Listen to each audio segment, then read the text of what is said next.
If you suffer from hair loss, breakage, shedding, premature graying, thinning, dandruff, frizz, dryness, or even split ends, then this video is for you. Hi guys, let's make this very potent hair tonic that is going to do massive wonders for your hair. Now the first thing you're going to be needing is hibiscus leaves. We know it in Nigeria as zobo leaves. So hibiscus leaves, whether dried or fresh, can get the job done. It is loaded with vitamin A, B, C, flavonoid, amino acid, mucilage, fiber, and antioxidant that nourishes your hair, promoting growth and also providing a soft and silky texture. It also increases volume. Now the next ingredient you need is your rosemary. Whether dried or fresh rosemary, it can also get the work done. Rosemary contains anti-inflammatory, antioxidant properties. It also contains vitamin B6, iron, calcium, which promotes blood circulation in the scalp, stimulating hair follicles, thereby improving growth and strength. Now you need your cloves. If you've been following the channel for a while now, you know that cloves are our personal favorites over here. So cloves contain high level of antioxidant, anti-inflammatory agents, vitamin K, itchiness, which promotes hair growth and strength by improving the blood circulation on the scalp. Cloves also protect the scalp from dandruff, itchiness, flakiness, and even hair loss. Now let's get into the process. So I counted about 10 pieces of my hibiscus leaves. You can go higher with this, you can go lower with this, depending on the quantity you're making. Okay, so I counted about 10 pieces of my dry hibiscus leaves, and then I also added about 1 tablespoon of my rosemary. Yes, I added about 1 tablespoon of my rosemary. If you have the fresh one, you can use that. It's the same thing, it's going to get the work done. And also I added about 1 tablespoon of my cloves. Yeah,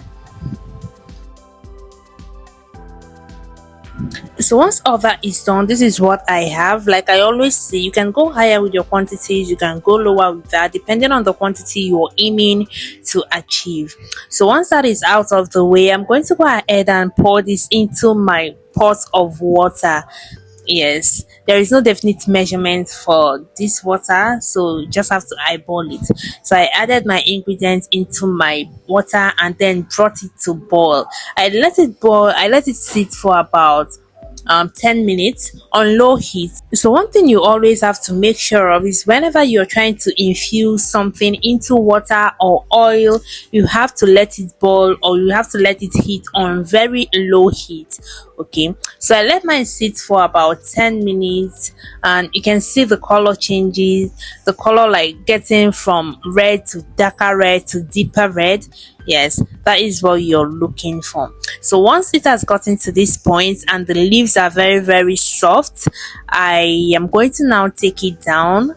I turned off my heat and then allowed it to cool. You can choose not to let yours boil for as long as mine did. It's totally up to you. So once I brought it down from the heat, I let it cool, I let it sit and cool. One thing you should also note is that the longer you let it sit, the more it infuses. Okay, so this is what I have after it was done cooling. You can see how it's looking, the deep red. You can choose to add water to yours if you don't like it this red. Okay, so but I have no issues with it, that's why I left it that way. So the next thing I'm going to be doing right now is to separate the chaff from the tonic itself, to extract the water from the chaff. The water is the tonic we are talking about here. So I use this sieve. You can use whatever you want. You can use a sieve cloth, you can use a wig cap, you can use an handkerchief, just whatever it is that is not going to allow the chaff get into your water, get into the tonic you're making. Okay,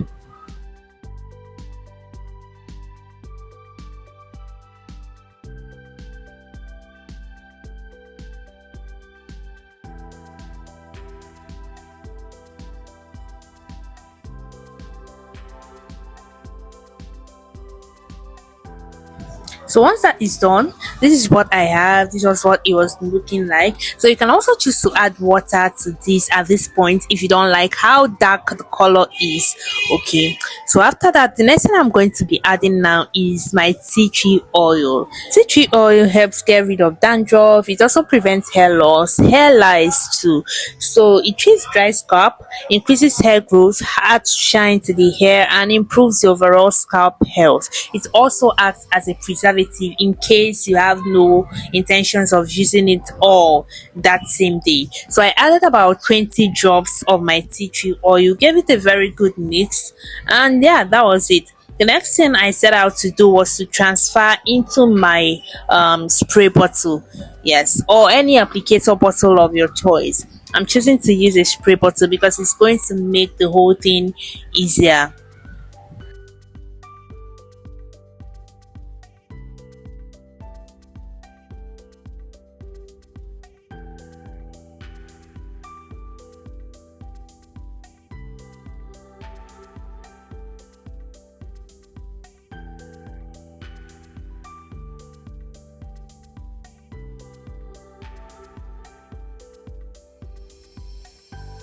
Now, once I was done transferring into my spray bottle, this is the quantity that I have. It's not too much, it's not too little as well. It's going to serve me for at least 2 to 3 days.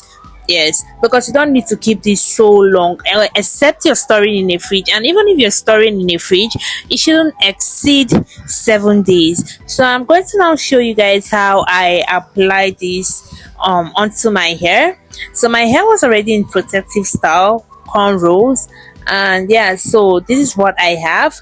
I'm now going to be spraying this into my hair. You have to spray it like generously, you have to saturate your hair with it. So you can also use this as a hair rinse, after washing your hair, after shampooing your hair, use it to rinse off your hair and you're good. But if you're going to be using it as a leave-in hairspray, just like I am doing, you have to follow up with your moisturizing routine. You don't want your hair to get dried out, okay? So after spraying it in, you have to just follow up with your hair cream or your hair butter, and then also your hair oil. So another thing to note is that this tonic can be very, very, very staining, okay? Because of the hibiscus leaves that we used, it can be very staining. So while applying it, make sure you put on a cloth that you do not mind staining, preferably a dark colored cloth, okay? Because the stain can be very tough.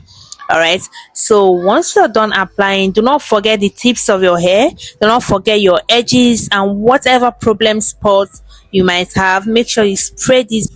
About how many times you can use this? 4 to 5 times in a week is okay. This is going to also improve the blood circulation in your scalp, which promotes hair growth and strength. It's also going to increase the volume. It is also going to tackle dandruff and itchiness. Overall, it improves the overall appearance of your hair. So once you're done spraying, once you're done getting your hair saturated with it, gently massage it into your scalp to ensure it gets fully penetrated into your hair follicles, and then get the work done. So you don't have to bother about the stain on your body, on your neck or your hand, because once you wash your body, it's going to be off, okay? So do not bother about the red stains on your body or your hands.